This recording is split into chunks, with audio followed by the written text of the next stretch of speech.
Evening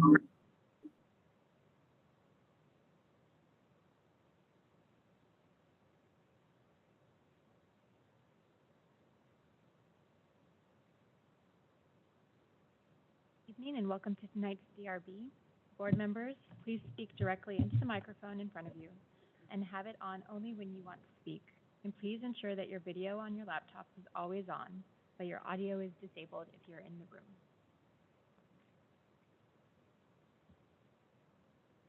Thank you, Ashley. Okay, so board members and everyone else, my name is Jacinta McCann, and I'm the chair of the BCDC's Design Review Board. I'm located here in the Metro Center in San Francisco, and our meeting will include participants who are here and those who are also participating online. Our first order of business is to call the roll. Board members, can you please unmute yourselves to respond and then mute yourselves again after responding? Ashley, can you call the roll, please? Chair McCann. Present. Vice Chair Strang. Present. Board Member Battaglio. Present. Board Member Leader. Present. Member Pellegrini. Present. Right. We are also noting staff tonight as myself, John Creech, Catherine Pan, and Shruti Sinha.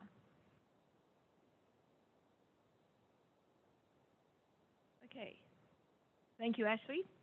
We have a quorum present, so we are duly constituted to conduct business. I want to share some instructions on how we can best participate in this meeting so that it runs as smoothly as possible. For everyone online and in the meeting room, please make sure that you have your microphones, all phones muted to avoid background noise. For board members, if you have a webcam, please make sure that it is on so everyone can see you. For members of the public, if you would like to speak during a public comment period that is part of an agenda item, you will need to do so in one of two ways. First, if you are attending on the Zoom platform, please raise your virtual hand in Zoom. If you are new to Zoom and you joined our meeting using the Zoom application, click the hand at the bottom of your screen. The hand should turn blue when it's raised.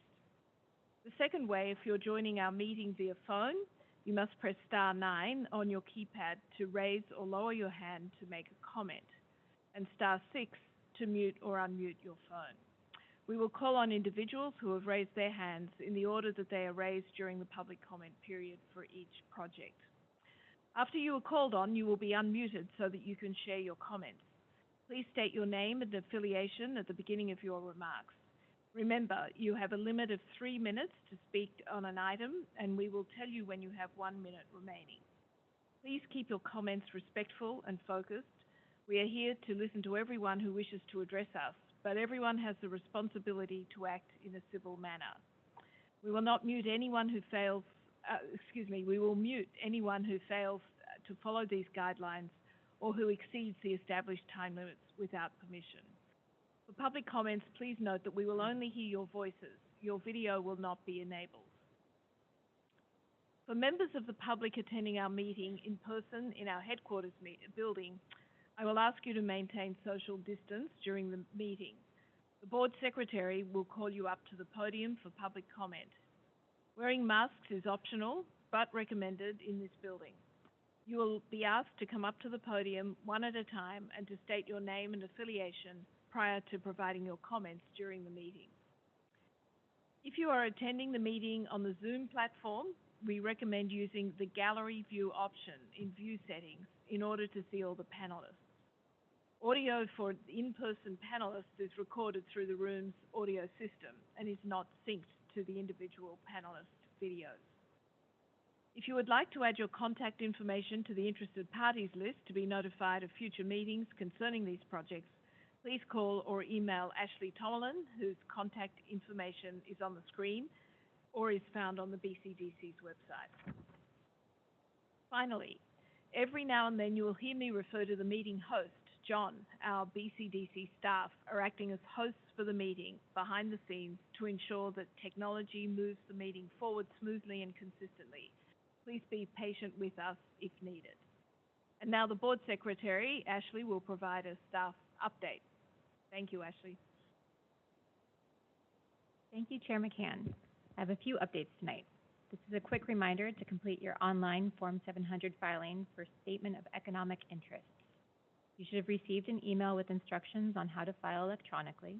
Please check your junk mail filter if you have not seen the email. The filing is due on April 1st, 2023. The 777 Airport Boulevard project, presented to the DRB last May, is scheduled to go to the Commission on April 20th. And after some delay with final approvals for an elevator, the Klamath is opening the public access areas. It is to be open to the public 9 a.m. to 5 p.m. most workdays and on one Saturday a month, 9 a.m. to 2 p.m. on Wednesdays. We have some staff updates tonight. Ethan Levine, who has managed our shoreline development permits team since 2016, has accepted a new role as Assistant Regulatory Director for Climate Adaptation.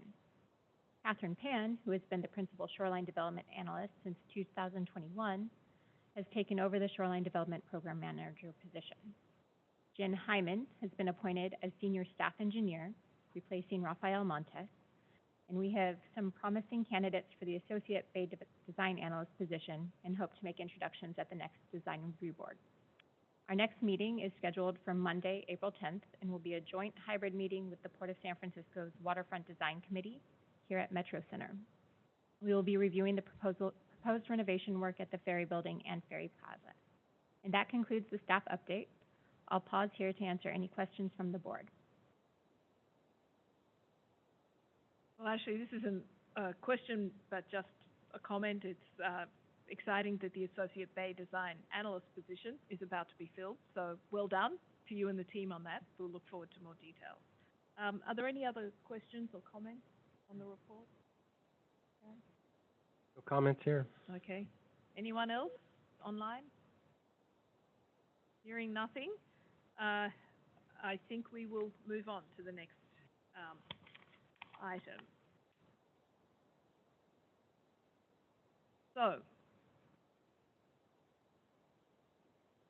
Ashley, we can move straight into the second review of 620 Airport Boulevard, or do I need to talk about public comment again?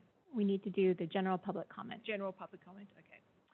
So just for general public comment, if you're attending online and would like to make a public comment, please raise your virtual hand to speak.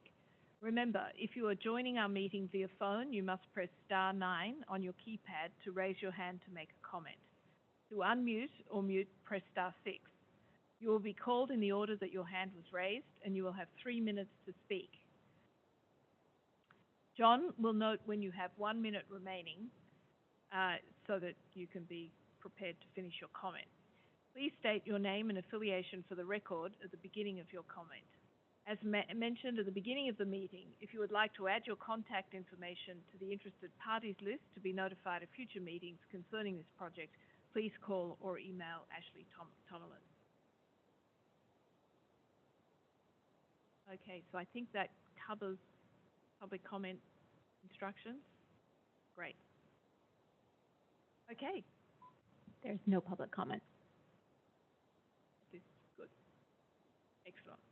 Okay, so now we will move to our next agenda item, and that is the second review of 620 Airport Boulevard in Burlingame, and we just want to welcome the team here in person. Thank you very much for coming in person. And we will begin our review of agenda item 4, which is the second review of this project located at 620 Airport Boulevard Development in San Mateo County. So to remind you of the project review order, we'll start with the staff introduction. We'll then have the project proponent presentation. We'll follow that with the board clarifying questions. We'll have public comment after that. We'll have a board discussion and summary to follow that, and then a brief project proponent response at the conclusion. So with that, the BCDC permit analyst, Shruti Sinha, will introduce the project. Shruti, over to you. Thank you, Chair McCann, and good evening, Design Review Board members. My name is Shruti Sinha, and I am a Shoreline Development Analyst at BCDC.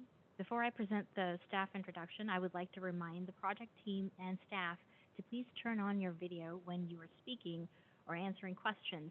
When you are not actively engaged with the board, Please turn off your video and mute your microphones so that we minimize distractions on screen.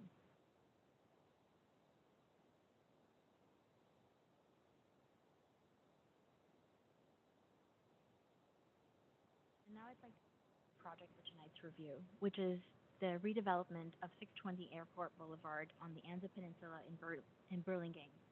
This project is proposed by developers Vassar Properties and property owner Boca Lake Office. Tonight is the project's second DRB review. The board first reviewed it last August. We would like to begin by acknowledging that the project area was once water and historic tidal flats located near Salson, the unceded ancestral homeland of the Ramaytush Ohlone. We offer gratitude to the indigenous peoples who are the original stewards of the bountiful natural resources of the Bay Area.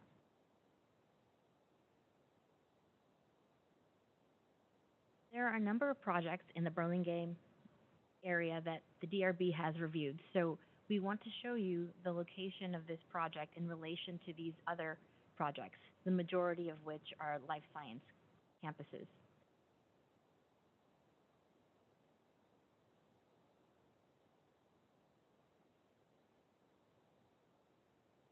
Here is some regional context for parks and public access areas shown in blue with the existing Bay Trail alignment in red and DRB reviewed projects in black. The yellow line indicates the project site, and note that the Bay Trail passes along the north and northwest sides of the project site.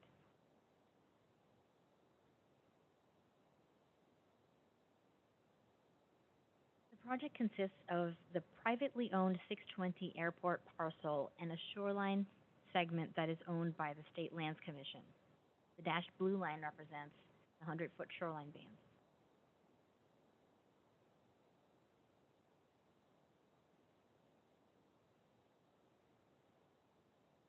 State Lands segment is a BCDC public access area which currently includes a 10-foot wide Bay Trail segment and 2 shoreline seating areas as shown on this exhibit.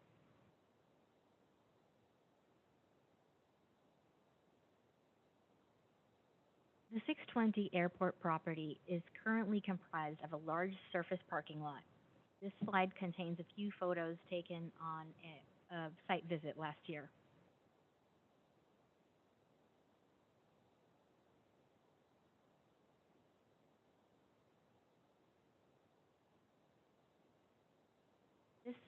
This slide contains a few photos taken of the existing public access area and Bay Trail along the Anza Lagoon.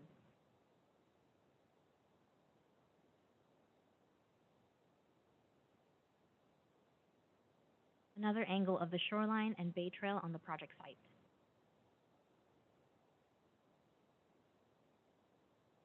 These photos were provided to show the shoreline at low tide and to see how the existing Bay Trail is elevated at different locations relative to low tide.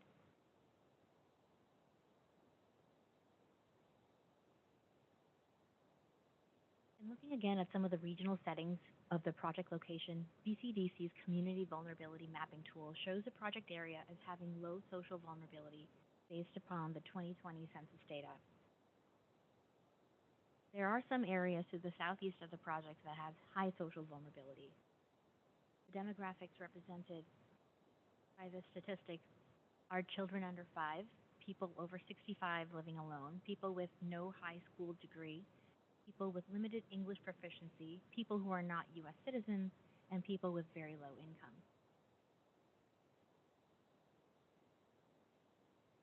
Regarding potential sea level rise and using current site elevations, this map shows what 24 inches of sea level rise would look like if the site remained unchanged.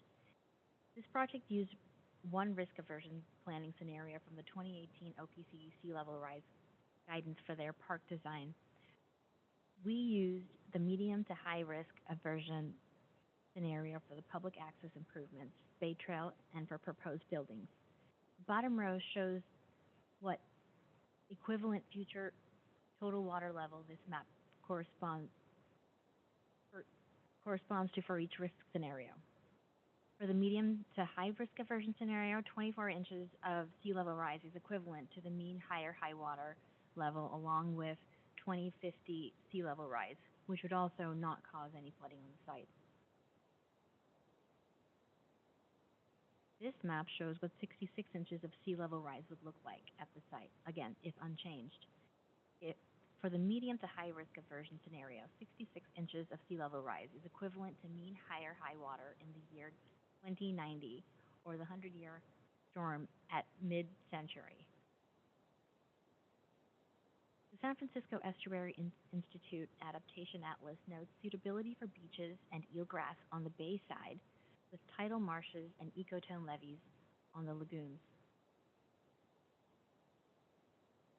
The City of Burlingame recently adopted a zoning ordinance that establishes requirements for new construction within commercial and industrial zoning districts within the sea level rise overlay area, shown in yellow here on the city's map of future conditions.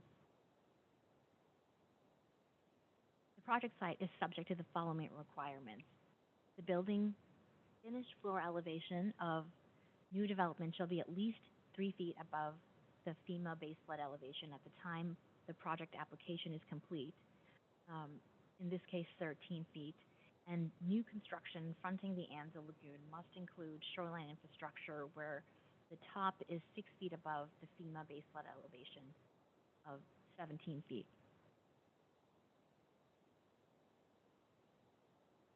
At the project's first review, the DRB directed the project to pull as much development out of the shoreline band as possible, soften the edge and give some room for the shoreline throughout the project, and consider how the shoreline spaces can adapt with sea level rise in ways that allow for upland migration of the public access areas. Other directions included recommendations to include the Bay Trail wayfinding signage, make the design read public, for example, placing the pedestrian path along the driveway, relate interpretive art to sea level rise, and maintain view corridors and visual access.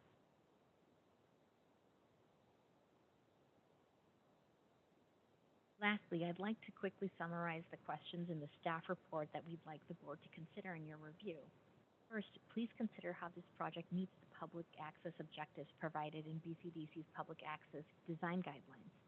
Then, staff has identified some specific questions we'd like to ask the board about the design at this stage. These are, how does the project proposal result in public spaces that feel public? And does the project proposal allow for the shoreline to be enjoyed by the greatest number of people? What additional improvements would improve the public access experience to and along the shorelines?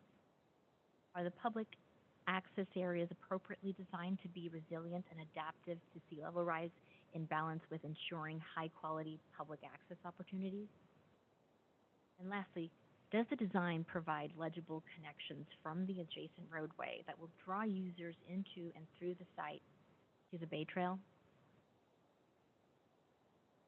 That concludes my introduction. Does the board have any clarifying questions for me on anything presented? Nothing from me. Anyone else have any questions? Gary? Anybody else? No? Okay. Seeing how that was very clear, thank you very much.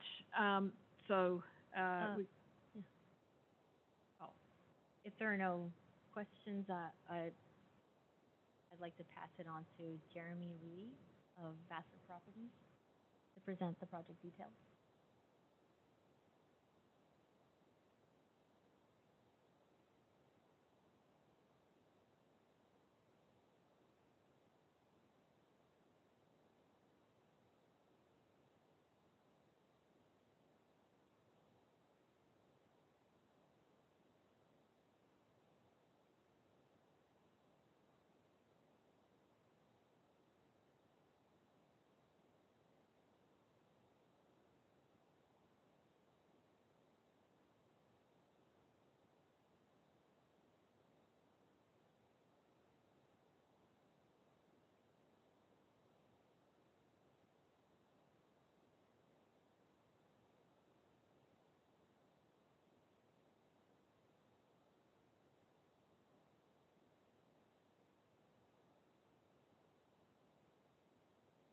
Good evening, everybody.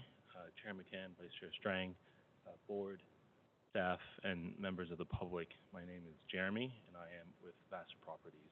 We are the owners of 620 Airport Boulevard. Today, I'm joined by my colleague Matt Henderson and key members of our design team, Lit Moss and Justin Nath of CMG and Karen Kuglin of DGA. We're very grateful for the feedback that was provided to us in August. Opportunity today to present to this board for a second time. We have taken efforts since that presentation to work with staff and certain groups, interested parties, other interested parties, and have had several collaborative discussions to ultimately improve our project. And we're excited today to present something, a project that has higher quality amenities and better access for the public to the shoreline. This is what 620 Airport Boulevard looks like today. It's a parking lot, and Shruti described it well. 620 Airport is the rectangular parking lot site. The Bay Trail today sits on top of a strip of land that borders the site to the north and to the west, and is owned by state lands and is currently maintained by a separate private third party. Our vision is to combine these two parcels into a 5-acre project site to achieve two objectives.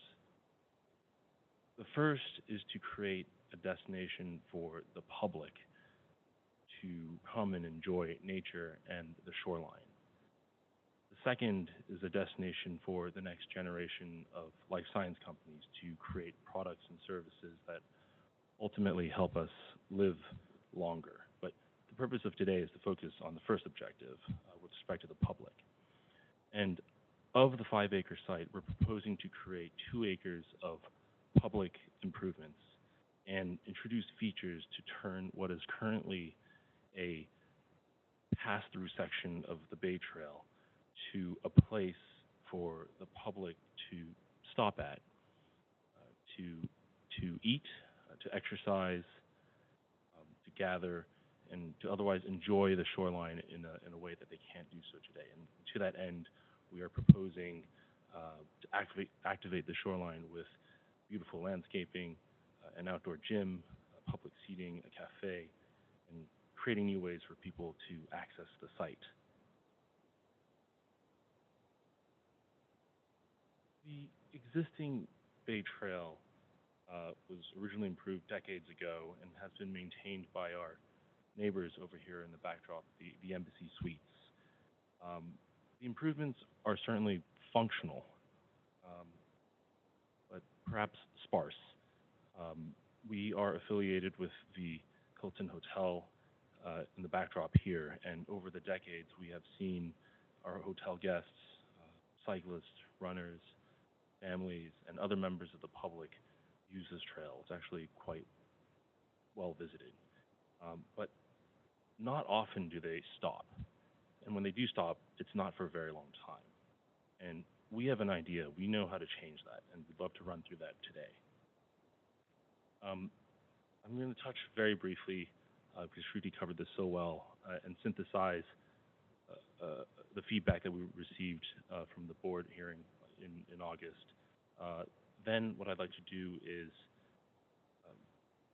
perhaps touch on a menu of changes that we've made to respond to that feedback. And then I'd like to turn it over to Justin Aff to walk us through the project design and how the choices we've made make this a better project. So first, we heard feedback to reduce the building footprint within the BCDC shoreline band. We heard a desire to soften the bay edge and make the transition from the lagoon to the land more natural. We heard a desire to create more entryways and better access points for visitors coming from Airport Boulevard. And finally, the board was looking for more details on the site, and I think this is good feedback because one of the most technically challenging and perhaps expensive features of our project is to put the parking below grade. And what we've done here is to show some additional details on how we're able to accomplish that. So, what I'd like to do here is set the table. I'm not going to go through all 20 design changes, but I'll focus on three of them. First, we reduced the building footprint by 25 feet by bringing it from the northern end back landward. And in its place, we're adding a public cafe plaza, a public bike parking, and a way to nicely connect this area with the Bay Trail and locate it in such a way that it's always within eyesight of the public using the trail. Number two, we changed the philosophy of the Bay Trail. Original design had us following, following the Bay Trail as it exists today, which follows the contour of the lagoon. We heard the feedback to create an adaptable living shoreline zone, and we've been able to pull back what we think is the most prime part of the shoreline and create a 70-foot wide adaptable living shoreline area that allows the lagoon, the bay, to gradually meld with the land over time. And it also creates additional zone for ecology.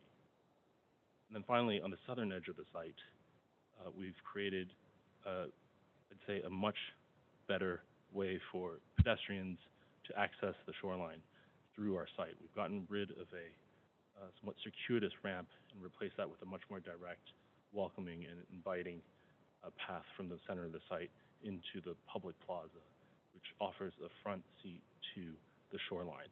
And then on the western side of the site, we added another path from Airport Boulevard to access the public parking. And that creates a total of 4 entry points, the other 2 being one just to the west of the site at the southern edge of the lagoon, and then another one not on our project, but through our neighboring property to the east, through the hotel front door and to the Bay Trail. So with that, I'm going to turn this over to Justin Knapp, who will walk us through the details of our response here.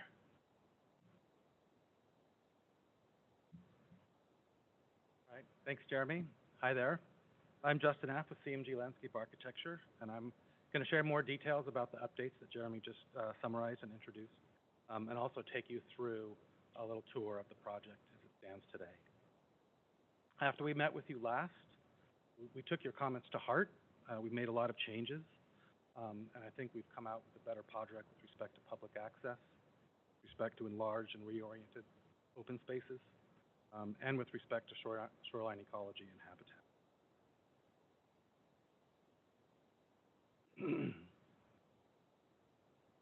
So I'm going to run through a series of diagrams that just highlight some of the big changes that we've made. In all of these diagrams, you'll see a red dashed line. Another request that we had to make clear where the parking garage below was on the site plan. This red dashed line shows where that is with respect to the plan. So first, as Jeremy mentioned, we've cut back the buildings on the ground floor between 15 and 25 feet. It's mostly 25 feet, so it's quite a large bit of space given back to open space and public plazas. We've shifted the trail inland, realigned the Bay Trail in a significant way, and this allows for that sort of living shoreline zone that Jeremy mentioned. This will be set down at a lower elevation than the proposed project elevation, so it'll allow for future migration of the shoreline and plant communities upland. We've reduced some of the surface parking, and we've reduced parking lanes as much, fire lanes as much as we possibly can. We've created more direct connections between Airport Boulevard and the project site and the Bay Trail, as well as the other direction between the Bay Trail and the plaza. We've also taken a look at the geometry and shape of all of the planted areas on structure.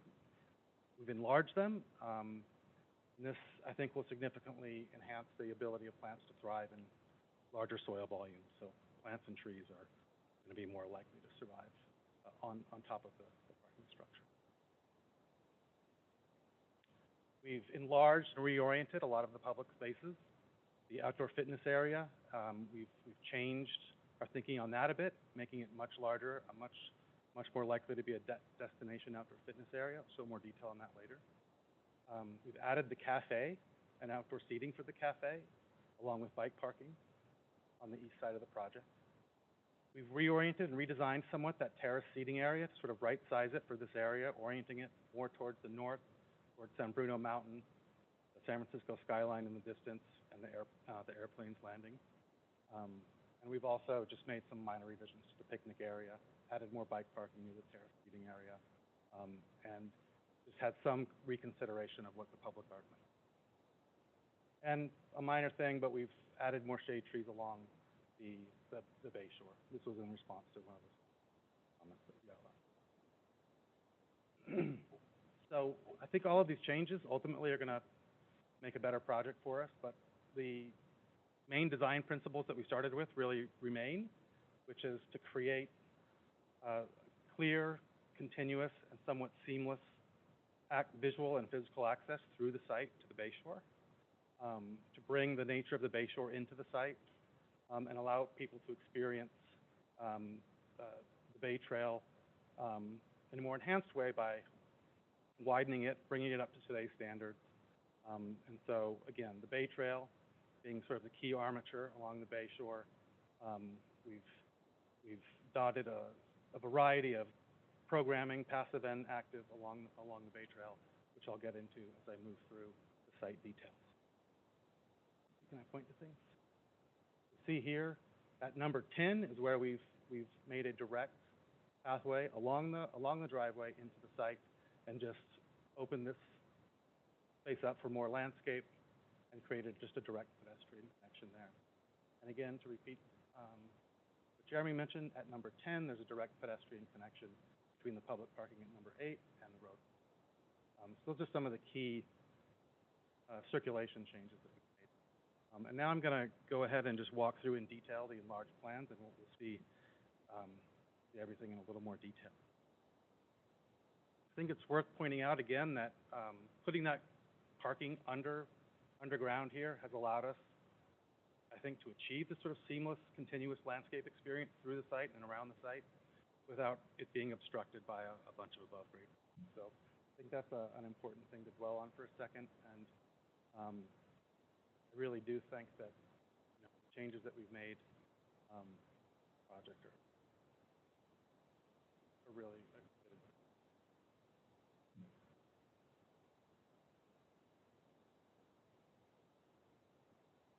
So firstly, starting from the interior of the site, looking out towards the bay, you see at the bottom of this sheet is the turnaround and drop-off. And that quickly transitions into these sort of stroll garden that sort of creates a seamless connection out to the bay.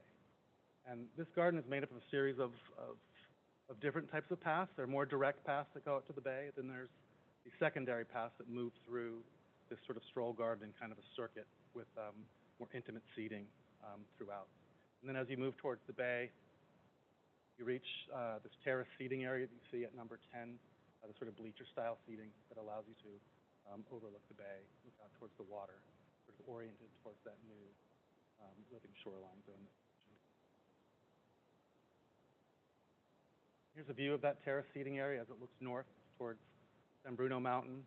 You can see San Bruno Mountain. You can watch the airplanes land at SFO. And in the distance, you can catch some faint glimpses of the San Francisco sky. This is going to be a really nice spot. And then looking back the other direction from that same vantage point, you see a shot of the east building with the mounded planting areas and the stroll garden within the plaza. And then the left of the image, in the distance, you can catch a glimpse of the umbrellas at the outdoor seating area.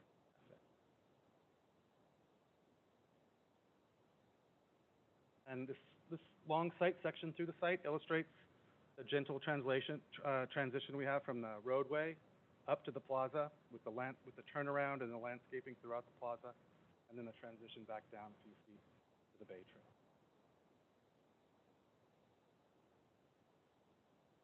And then a cross section through the plaza showing mounded planting. We were asked last time around about details on how you assure that you get a thriving plants and trees.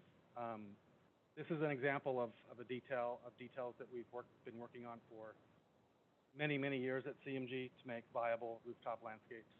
And it's, a fairly, at this point, conventional buildup of lightweight fill, soils, good drainage, and enlarged soil areas for trees, all the while trying to allow as much continuous soil volume as we can to give those trees as much chance as possible to survive.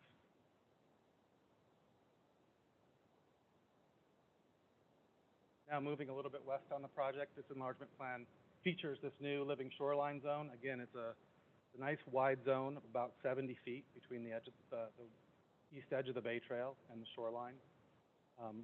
This will be set down at a lower elevation, closer to the current base flood elevation of 10. And we imagine that this will allow for future sea level rise to gradually begin to inundate this zone periodically. Again, this is a ways off. On day one, it's going to be upland planting. But we foresee that this will allow for a more kind of natural upland migration of the shoreline and upland migration of shoreline plant communities. In addition to that, we have a picnic area that overlooks this area on the left. See it at number 2. An additional seating area at number 3, as well as accessible sloped walks between the plaza and the picnic area. And another view just looking back towards the site from the bay side. You see that terrace seating feature again. You can see on the right and left, sort of clear, wide connections to the plaza and to the cafe plaza. And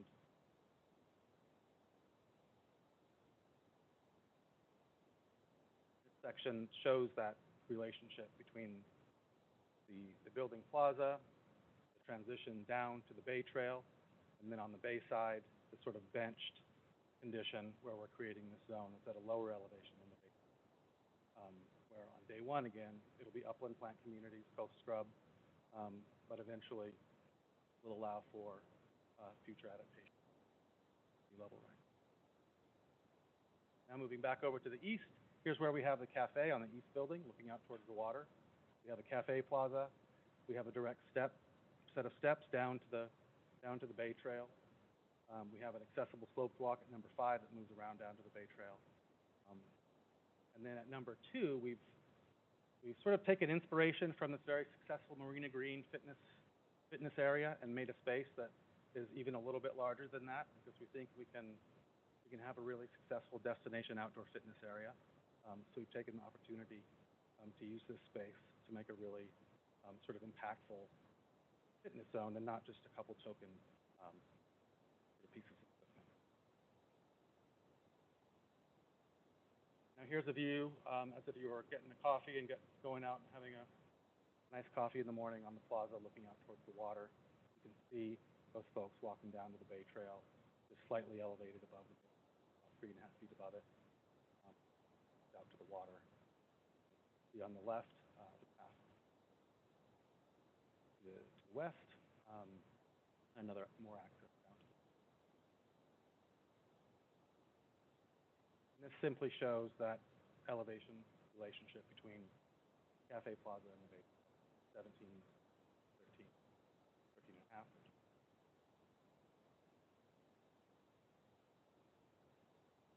Okay, now we're going to shift back over to the west side. There was a lot of discussion last time around about this west side. We have, I'll just go through some of the features, and then we'll get into some sections and more imagery. I think it's worth pointing out that number 8 on this slide to the left of the plan is the existing public Bay Trail access, a very wide, very clear bit of public access to the Bay Trail. We're not improving that piece, but we do start with the Bay Trail, widening it out to the current standard of 18 feet. We've added this number 7, this accessible public walk from the public parking at number 6 down to the sidewalk. You can also switch back and get down to the Bay Trail. Then number 2 is our sort of identified location for public art.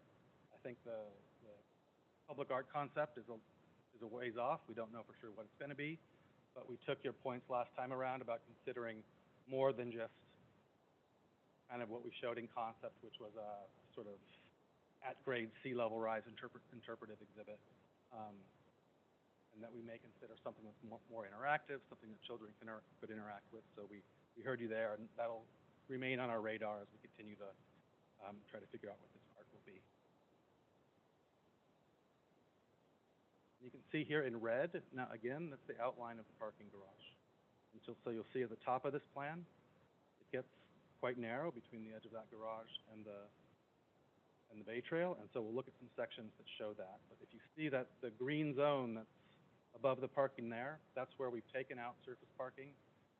We've coordinated with the architects to depress the slab, and that allows us to bring the landscape up and over that slab more than we were before. So as it stands now, you'll never see that edge of the garage pop up above the grade.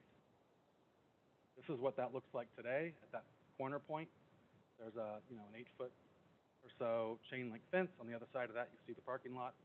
On the left, somewhat degraded planting, ice plant, invasive exotic species, and a 10-foot wide bay trail. This is a bit further back from that view, standing roughly where the path comes down from the public parking. So it's not the one-to-one view comparison, but here we're looking at the proposed bay trail that's 18 feet wide, that's got the standard details. And then on the right, you see some parking. There's the entrance to the below-grade parking garage, and then on the distance on the right, you see the building amenity space there. And if we measure this zone, this landscape zone that's between the bay trail and the parking, it ranges. If we're standing closer to where the cyclist is, it ranges from 35 feet to the narrowest at 16 feet wide of a landscape buffer. In all those cases, we have the ability to plant large shrubs and trees. We think we can actually get larger plantings in here if we want to. We just didn't want to completely hide what was going on in the background. But we're confident that there's going to be plenty of space to get a robust landscape in that zone. So now I'll go to the sections. Like I said, the architects have so far depressed the slab about a foot. We have a lot of headroom in that top parking garage, so I think there's a good chance, correct me if I'm wrong, Karen, but I think there's a good chance that we'll be able to get that down even further. But this is the closest the garage gets to the bay trail, the edge of the garage. And with the depressed slab and the removed parking spaces, we have 26 feet of planting here. Now, the other type of, I'm showing you the worst case scenarios here. The other type of pinch point here, and the reason I'm doing this is because there was a lot of discussion about this before. But this is the closest, or the narrowest the landscape strip actually gets. It's 16 feet wide. It comes up over the very corner of the plant. Have that depressed slabs so I'm pretty confident. I'm very confident this is going to be a fine experience walking down the side of this one side of the project, which is, again is about a quarter of the experience of the whole bay trail. So again, we're really excited about the changes, and we're grateful for all the comments that you all gave us last time around. I think that we're really making a transformative project here, going from parking lot and a sort of outdated and somewhat degraded bay trail to a sort of an active and dynamic landscape that has a lot of things going on, a lot of things for people to do. It's still kind of the place and not, not overboard. Got a public cafe, pretty robust in this area, a living shoreline zone, a variety of seating areas. Really think it's gonna be a great project. So, thanks for your time. Appreciate that. Excellent. Well, thank you very much. That was very clear, walk through the project, and I do appreciate the way you've prepared the graphics to communicate very clearly what the changes have been. So thank you for that. We now move to clarifying questions from the project presentation. So we'll just move through the board, and actually we'll start with the online folks. So, Bob, you've got your hand up. Clarifying question? Yes, Go ahead. thank you, Chair McCann. So looking at the plan, thank you for making all these revisions. I think it's definitely responsive, at least from my perspective, to the comments in the prior meeting. But it also allows us to see the underground parking and the elevation differences. And it leads me to ask the question, how are you going to control the groundwater? I guess the parking garage is going to be sealed pretty well because it's down below the tide level or into the tide level. And then secondly, where does the storm drainage go? Does the city of Burlingame have a storm drainage collection system, or does it just go into the lagoon?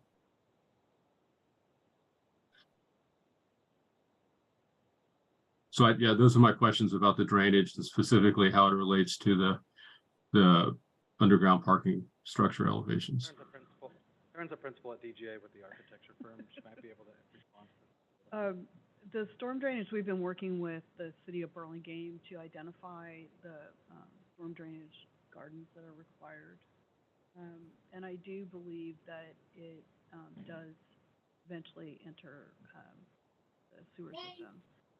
The storm drainage is under one shoreline at this point now, right?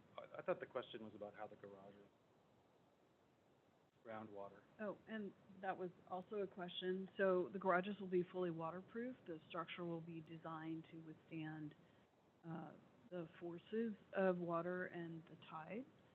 And it'll be sealed very tightly with some very careful details. Not the first garage to be done that way. I think the benefit, as you can see, is that you're not looking at cars, but you're looking at a really beautiful landscape. It's quite a commitment by us.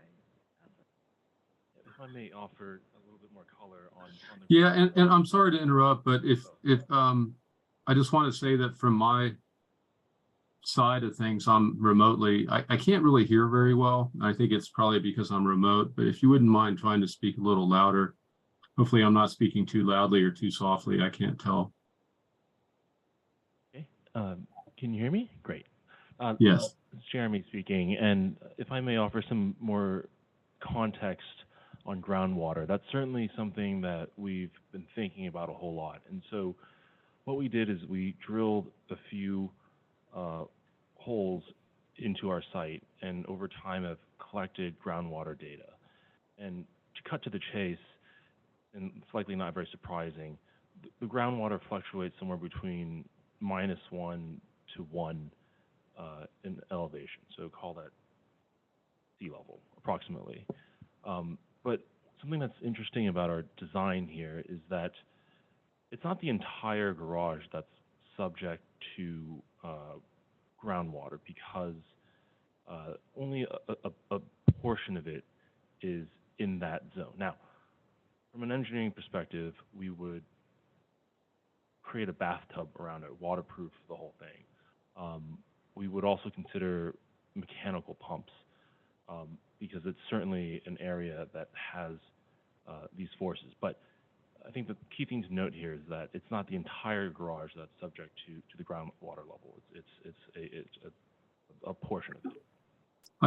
Yeah, thank you. I think you answered my question. I just wanted to bring it up, and I'm sure you'll consider it. It's really more of a design issue, so I don't know that I have a real concern about it. I mean, I think it's something that you can address, I hope. And it sounds like the drainage may not go into the bay, or if it does, maybe it goes through some sort of polishing or something if you're pumping it.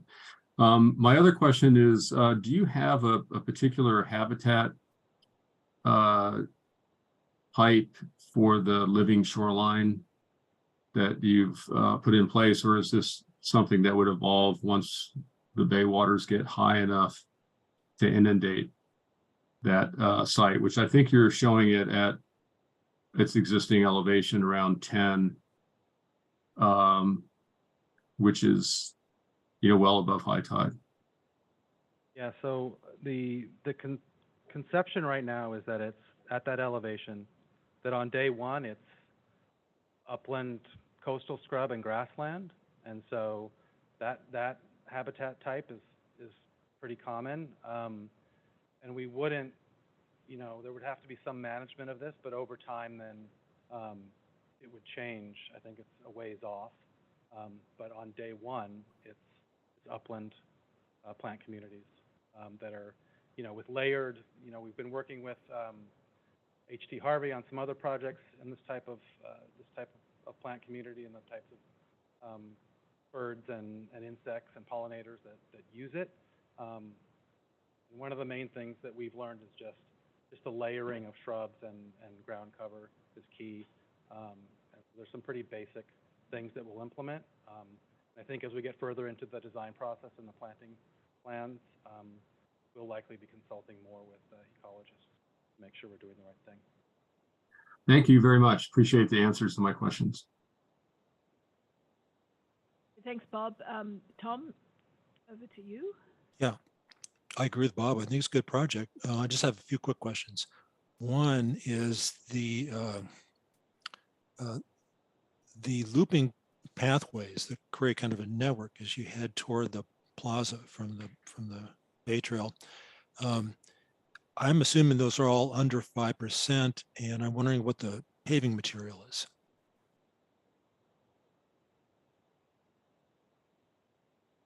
I'll go back to the overall plan here so I can just point to a few things. So I'll take this enlargement plan. Can you perceive the two colors in the plan from where you sit? Mm-hmm.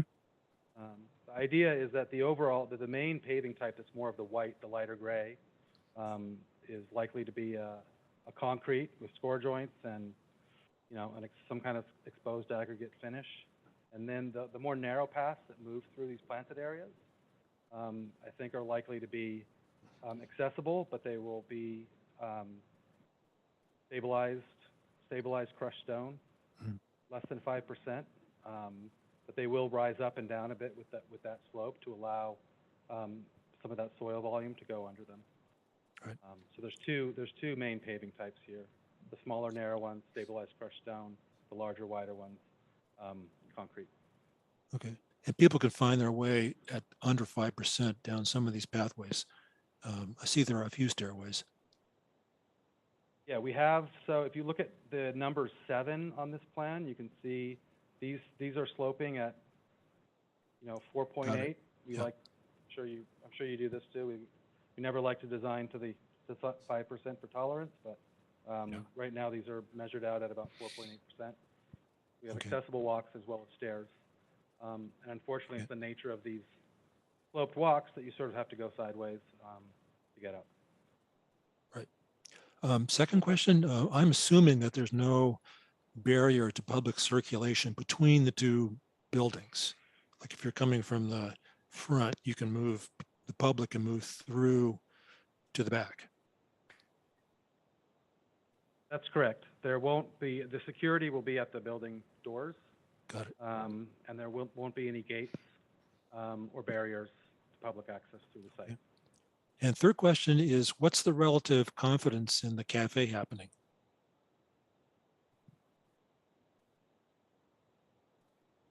High. There's no High. other place. Well, actually, just speaking purely for the private side of the building, there's not many choices for people to eat or drink in this area currently.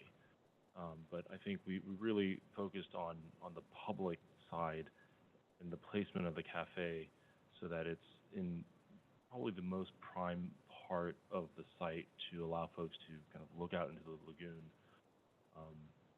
And hopefully with more visitors over time, there's actually flexible space within the building for that amenity to possibly grow as the area evolves over time. But what you're saying is that the users in the building are going to need it anyway. That's right. And I think the public would like that as well. Yep. Okay. I'm good. Okay, thanks, Tom. Gary, any questions? Yes. Yes, I have one question. I might have asked this last time, so I'm sorry if it's redundant, but can you summarize for us again the parking count and how you get there, whether that's by code or by market demand or other factors I might not know? Hi. The parking count is driven by code at this point, and we are at the code minimum, which is far below what you would normally see, you know, a 2.5 or 3 per thousand. We're at about 1.8 per thousand. So it was strictly driven by the city code. Thank you. Sorry, if I may add a little bit of color to this, and Justin, if you mind going to a overarching site plan. That's right. So we are parked at the absolute minimum of code, and that includes TDM measures that allow us to be below that figure.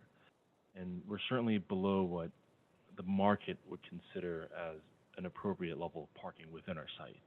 But we do have a interesting feature of our project in that we're connected to the neighboring site to the east of us, which is the hotel, which was built in the 70s and is completely overparked. In fact, we try to fill up parking spaces by offering parking for $10 a day, which, you know, just to generate revenue there. But ultimately, what we're able to do here is share parking to create and use an existing underutilized parking garage, not within the project, but adjacent to it, if there's a real market demand for more parking. But that allows us to minimize parking on site and also to encourage people, both on the site and visitors to the site, to use alternate means of transportation. I didn't bring it up again in this round, but first round we showed there are shuttle stops just adjacent, right in front of the hotel, that serve Caltrans and BART. So there is a public transit element to this that's in place already, which is nice.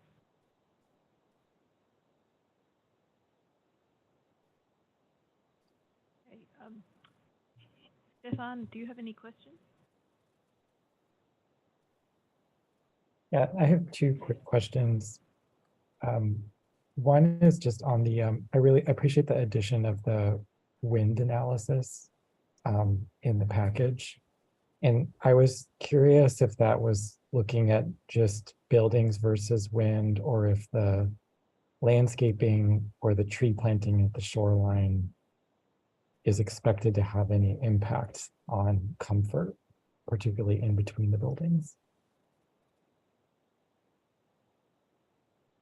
I believe the wind analysis did take into account tree planting. I think that, you know, we have the opportunity to work with them and adjust the precise location of trees.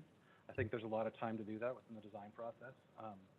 So it did take that into account, is my understanding. But this was the first round as well, so we have the opportunity now to make some adjustments and try to improve wind conditions as much as possible. What we do see, I think, is actually fairly, there's the area that actually, around the project, the buildings actually improve conditions in quite a few spots, with the exception of an area on, I think it's this side of the project here. But the areas around the Bay Trail have actually been, for the most part, improved, including, if you look at our cafe spot here, it's going to be a pretty good spot. It is a very windy site, and so that's just the nature of the beast, and we'll do everything we can to improve the conditions. Yeah, I appreciate you guys including this in the package and exploring this, because this is a tough location. And then my second question was just with regards to the signage and wayfinding program, and I know that this is actually under concept, but I was curious if what sorts of discussions you guys had either about interpretive signage or sort of the artist program that you actually are suggesting. I think it's early stages for that discussion. the preliminary discussions have mostly been around the blue dots on this map that I'm showing, which is the interpretive signage. That, you know, it's having something related to what we're doing with this shoreline zone will be interesting. I think there's an idea of having something closer to the plaza level that overlooks the water. That could be the history of Anza Lagoon and Bayfill and just some interesting site history. So we haven't gotten that far into it, but I think there's plenty of fodder for some interesting interpretive signage. And the art program, that's going to have to be a collaboration with a process and getting an artist and figuring out what it's going to be and how we work with it as landscape architects will happen at that point. We'll try to influence the decision to make it a site appropriate and site specific piece of art, but we just haven't gotten that far with it yet. Thank you. Thanks, Stefan. I just have one clarifying question. There was mention made at the beginning of the presentation about the maintenance of the state land parcel being done by another party, an outside party. With the enlargement of the adaptation planting area and the repositioning of the Bay Trail, I would anticipate there ideally would be a little more sophisticated maintenance than is being done right now. Do you have any way in which you can influence the level of maintenance over time there? I think this is a topic that we haven't worked too closely on with staff, but I think it's certainly something that we can do. In principle, the idea is that we would be maintaining it forever, or at least for the lifetime of the project. Certainly, with these improvements, it will get a little bit more complicated. But I think the driving factor here is this is effectively would be the private side of the development's front yard, and it matters for a A+ project to have A+ maintenance. And so I think just natural positioning of the public portion of the improvements next to the private would create a very good incentive for us to keep that maintained. I would note that the current setup for an external third party to maintain it is akin to an agreement by a neighbor to take care of your front yard. I'm not sure if that answers your question. Well, it sounds like you've got clear intent to make sure that it's it's going to be appropriately maintaed, since it is an important part of the concept. So thank you, and I think it would be good for the staff to keep track of that with you as the project progresses. And look, just a final thing, it's a very small point, but in pulling the building back, the 20, excuse me, where am I not? Yeah, the 20. Between 15 and 25. 15 and 25, yeah, I was going to say 25, yeah. Pulling the building back, the way you've delineated the building outline on the plan, because there is an overhang, an extension at the ground floor that sort of extends further out at that level. So I'm sorry if I wasn't clear, but the 15 to 25 feet was an extension. Right. And we've lopped that off. I see. So there are some awnings and overhangs in the architectural, design, but they're minimal relative to the facade. And so the line that you see on the plan is the building facade. It's the building. So when Right. when the presentation is made that it's been pulled back 15 to 20 feet, it's really It's the first floor. I should have said that in my it's the first comment. floor. Right, it's the first floor. Yeah. Okay. So the And so that- actual, yeah. But, right, so we've just shifted that back. That's been reclaimed for the Cafe Plaza, and then on the other side is likely to be an amenity plaza associated with the tenant amenity. Yeah. Okay. In the perspective, it wasn't easy to be able to, say for sure if that was what had happened. Thank you for clarifying. Okay. I think that wraps up the board clarifying questions. So we will move on to the next item here, which is public comment. So now that we have both the presentations and the board questions complete, we'll open the meeting to public comment. And any member of the public attending the meeting in person, can you notify the board secretary if you would like to make a comment? Do we have anyone from the public here? Hearing no? No, there are none, Yep. thanks. Okay. So if you're attending the meeting online and would like to make a public comment, I'll just run through the directions again. Raise your virtual hand to speak. Remember, if you are joining our meeting via phone, you must press *9 on your keypad to raise your hand to make a comment. To unmute or mute, press *6. You will be called in the order that your hand was raised, and you will have 3 minutes to speak. John will note when you have 1 minute remaining, so please state your name and affiliation for the record at the beginning of your comment. As mentioned at the beginning of the meeting, if you would like to add your contact information to the interested parties list to be notified of future meetings concerning this project, please call or email Ashley Tomlin. Okay, John, over to you. There are no hands raised, Chair. Okay. I really wanted to read those instructions again. Okay. So no public comment. Let's move straight into board discussion and advice. And we have been given the 4 questions, and I think even just hearing the dialogue in the clarifying questions to the project proponent, I think, you know, across speaking on behalf of the board at the moment, I think we all appreciate the clarity and the effort that's been made to respond to the comments. So just big picture, we would say that. There are 4 questions here, and we can also move to, you know, any other observations or feedback people have.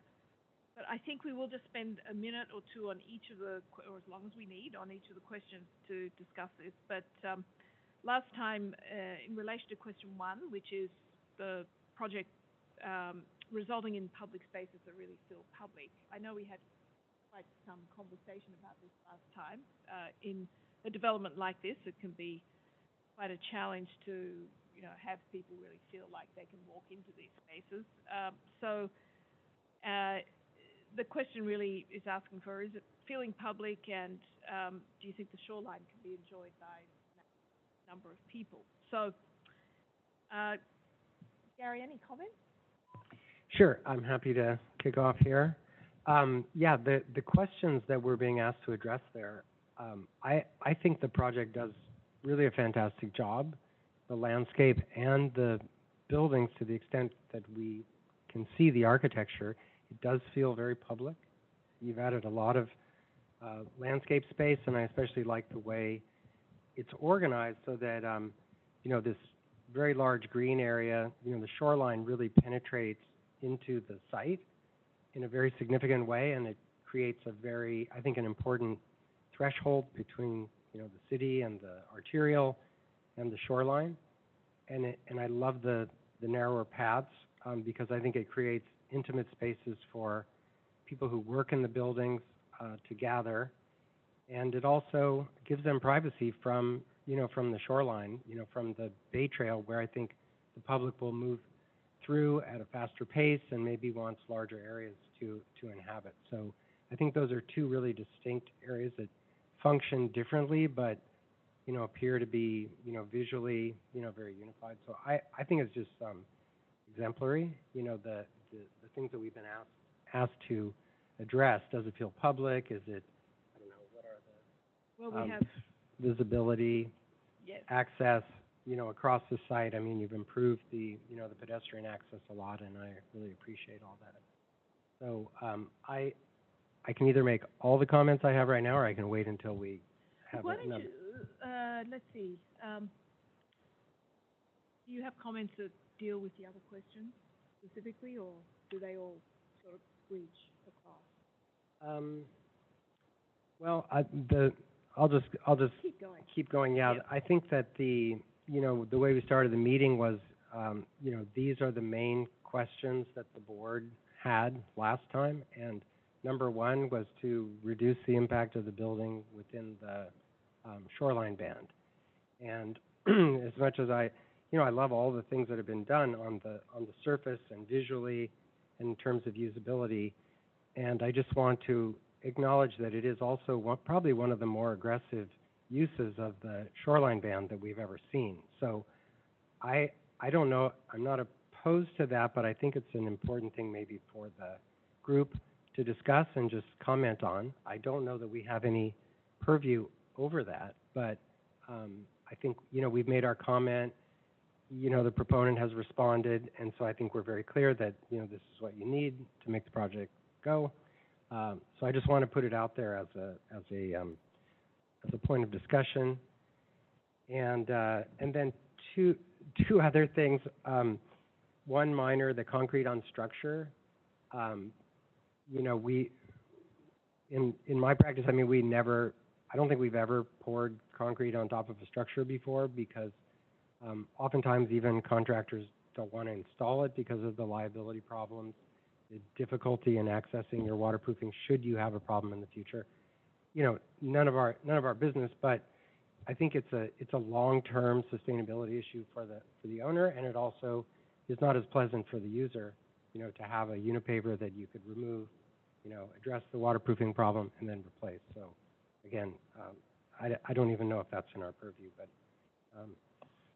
and then finally, I just wanted to say that it was very creative, the way you were talking about the parking on the adjacent parcel, having the opportunity to share, and it sounds like you were saying you might have provided even more parking if you didn't have that opportunity to expand, into the adjacent parcel. So I appreciate that. I would have loved it if you had said, we're sharing this parking, and so we've reduced the parking on our site by 15% or 20% or something. But, I think in the future we'll see more, more creative solutions like that. Appreciate it. Okay, that's all my comments. That's great, Gary. Thank you very much.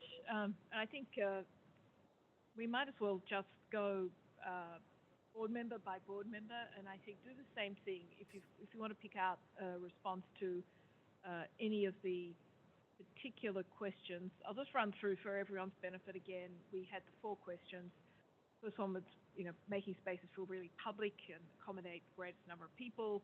Second question, additional improvements to improve public access along the shoreline. Third one also deals with public access designed to be resilient and adaptive. And then number 4 was designing public legible connections from the adjacent roadway. So drawing people into the Bay Trail.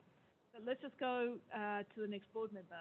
Bob, your hand's up. Go ahead. Well, yeah, thank you. I was going to respond to what Gary was talking about, which invited discussion on, which I think was item number 1. I mean, just for the record, the west side is pretty tight. The wind, as we talked about before, was probably going to be pretty gusty and difficult on that corner, which, we see now in the exhibit, that's the case. And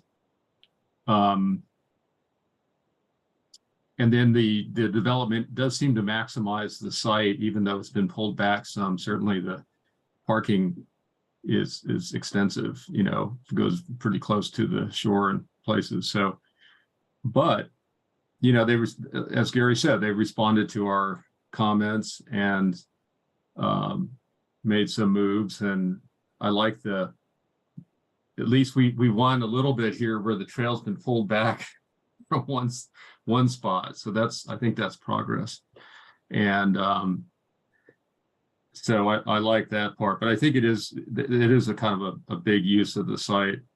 Going to the second one or the third one, the one thing I think might make the plan better would be to be less specific about the future adaptation of the perimeter walkway, public access Bay Trail with higher amounts of sea level rise. The exhibits show that there would be a kind of retaining wall, and the trails would just be lifted vertically where there wasn't enough space for a flat enough slope. I think that's certainly one option. So I think that's a pass. That's a pass that works.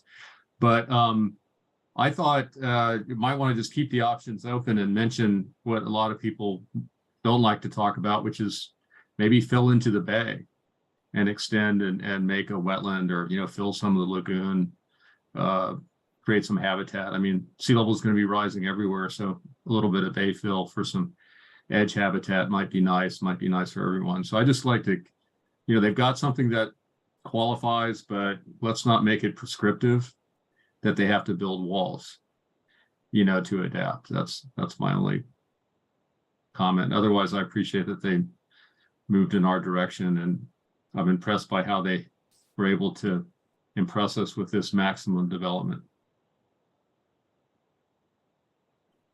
Yeah, thanks, Bob. We'll just keep moving through the board. Tom? Thanks. Going straight to Gary's first point, maybe I want to make sure I'm understanding Jacinta's question to the applicant, where you were asking, is the line that's being shown the footprint, and then there's a significant overhang into the shoreline band? What I thought I heard was that it's mainly consistent with the footprint. But was that right? Am I understanding that right? Yeah, Tom, my understanding is what we saw before was a pretty big overhang into the adjacent spaces. And so the applicant hasn't reduced the footprint of the building per se. The applicant has just taken away that overhang. I see. Okay. Yeah. That's what I thought I heard. So, but the building footprint has been reduced. They're nodding. The building footprint. Well, getting back to Gary's point then. Set back at the ground floor.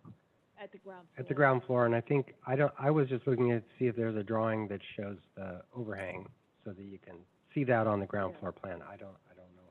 Yeah. But that would clarify it. Because looking at the footprints on the site plan, it looks like that they hardly break through the shoreline band at all.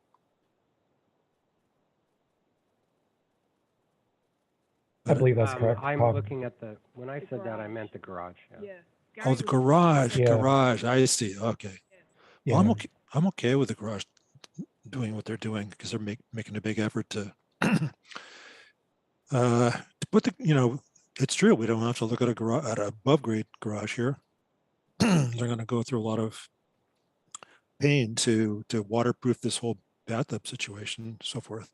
So I kind of appreciate the moves they made. And so overall, I feel like that they have been quite respectful now of the shoreline band. I think it's in terms of public access, I mean, you can walk through the center. I don't think I would. I would probably want to come in from the sides, because they feel more kind of less like your eyes are on you for the users, I suppose. But I think that's a common situation that's been dealt with well.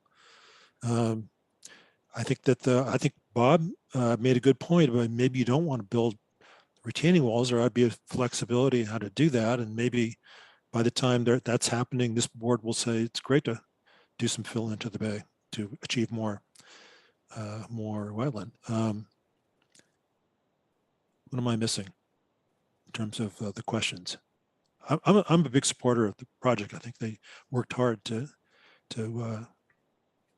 respond. Thanks, Tom.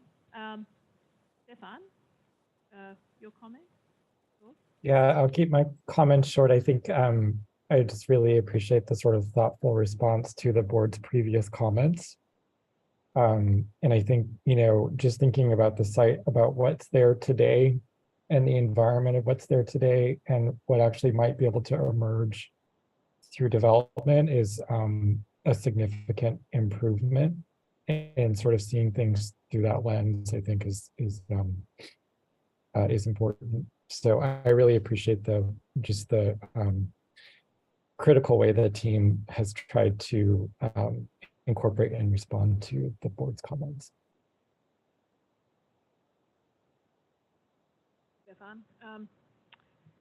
Yeah, and look, I just will add a couple of things. I think the response in terms of the cafe, the positioning of the cafe, what looks like a real effort to make it highly visible. Of course, it would be in your interest to make it really visible and attractive for everyone to come in. I just think that's something to keep an eye on as the design continues to develop, because with the grade change up, you just want to make that as welcoming and easy for people to get to as possible, because I think it's an incredible draw for anyone, public, coming, along and civil operations of cafe successful. So you know all that, but in the renderings, it wasn't entirely clear, just where the view lines were. It was just the angle the renderings were taken at. But I think that's a really strong addition. I agree with Tom. I think the fact that the garage is underground is really wrong. So what would otherwise be a real concern about the western side of the project and the development footprint extending so far into the shoreline band is really, that takes that concern away. I mean, there's still, there's no question, it's still pretty tight, and it's a bit of a shame that the loading dock is sort of right up there in the corner. So I think, again, as the design continues to develop, everything you can do, combination of landform and planting to just soften and conceal that area, will be great. So, and then just on the signage, great to see delineated, but again, I always feel concerned that the public parking spaces that are inside a development like difficult for people to know there. So again, just as you move through into detailed design, doing everything possible to make it clear that those spaces for the public would be very helpful. And I really appreciated what you've done with the bicycle parking as well. That was great. And enlarging the planting areas, simplifying that plan, I think has really addressed the last time size of the planting area. So I think that's been a real improvement. And look, the interpretation, I realize it's down the track, and there's certainly a lot of natural, ecological things, bird life, etc., that could be interpreted.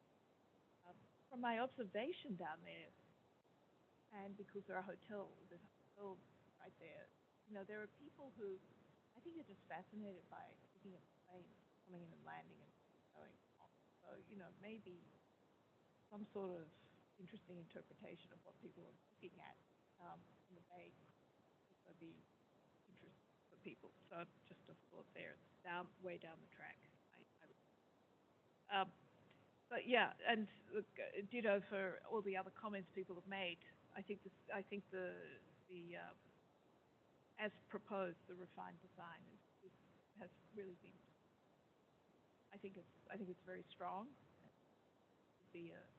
And I also appreciate the fact that we've got an 18-foot wide section of bay right now. One day that will extend beyond the site, but it's fantastic to see that in place and to see the realignment of things. So that sort of concludes my reaction. Is there any other thoughts or yeah, if I could just add one thing. So I'm comfortable with the parking garage in light of your, the comments of the other board members, and I just wanted to get it out there, and I think that the project does offer so many different amenities that it's a very reasonable trade-off, and I also appreciate, don't want to go unmentioned, the providing the details for the planting on top of structure. I think that's really important. I know that that the landscape architects know how to do that, but I also think it's really important to have it on the record and have the owner be able to acknowledge the extra cost and maintenance that goes into doing a landscape on top of a building like that. So I think it's helpful to have it there, and the also the fact that the planting plan is is very thoughtful and attractive, and it just will face, of course, the challenges that were discussed earlier. Who's maintaining it? Do they really know what they're maintaining? do they know how to keep it alive? And also, these are native plants, and they're used to growing in native soils. So when you don't have native soils, and after a project has been constructed and compacted and, you know, engineered, backfilled, and all that, will these plants grow? So I think it's really about the culture of care that follows after the plants are installed more than the planting plan itself, though the planting plan is crucial. You know, it's a perfect setup from the landscape architects. Of course, you know, they go away after the construction is done and, you know, lose that connection. So I think it's also important that we start changing the culture of maintenance, or the lack of a culture of maintenance around landscapes. So use my little soapbox there for 1 second. Yeah. Okay, thank you. That's it. That's all my comments. Oh, and Gary, just a short follow-on that comment. You know, we're usually talking about plants being so stressed in the extended drought period, which of course now we are changing our point of view because everything is flooded. But jokes aside, I just want to underline that, because you know, we really do need to in a development like this, where so much of the landscape design structure, relationships between selection of plants, planting plants, soil drainage, etc., all the things that the landscape architects know backwards. But if there's going to be a long-term success of the landscape, these aspects really. Okay. Any other further comments from anyone on the board?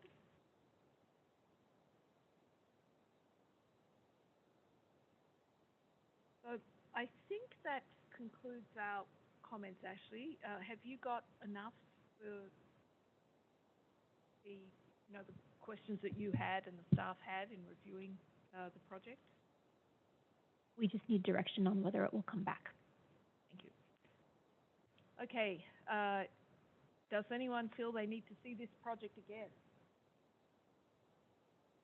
No. Nothing. Okay. Thanks, everyone. Okay, so we don't need to see it again, Ashley, and we wish the team well as they go forward. We'll look forward to going down there in 2025 or so and taking a Yeah. Okay. So look, with that, we move to the project proponent response, and so this is an invitation for you to make a short response comment. No, I appreciate the feedback and the discussion. Perhaps just the only clarifying remark I would make is on the setback of the first floor, just because there was additional discussion on that, and we did pull the first floor of the building back 25 feet, where the tower is currently is also how it was designed in August as well. So, but I just would like to express our gratitude for the feedback. I thought that was very helpful. And ultimately, we think this is a very symbiotic way of delivering a project. We've spent a lot of time here talking about the public realm, but on the perhaps private side of the project, we feel that the public piece of it is necessary to create an A+ environment that's going to bring some of the most creative and innovative companies to come. So we don't view this necessarily as a burden. We view this as a very integral part to making a excellent project be successful for the long term. So thank you. We appreciate that. Thank you very much. Okay. Ashley, I think we can move to adjourn. Is there anything else we should cover before we move to adjourn? Well, I also just want to make a comment before we adjourn. This is Ashley's first meeting as board secretary, and we're really thrilled to have you in the position. And Ashley, thank you. You've done a great job. John, all the team, Sinha, so thank you very much. I know it's a different dynamic, and there's a lot that can go off the rails. But nothing did, except that I arrived a few minutes late. Yeah. Sorry. Well done. Yeah, no, great job, everyone. Okay, so we will move to adjourn. This concludes the review. and I'd like a motion from someone to, I will make a motion to adjourn. Good. Someone second it, please? Second. Bob, seconded that motion. Okay, are there any objections? Okay, hearing none, the meeting is adjourned. So thank you all and good night. And board members, thanks for participating remotely. We'll see you all soon. Okay, thank you.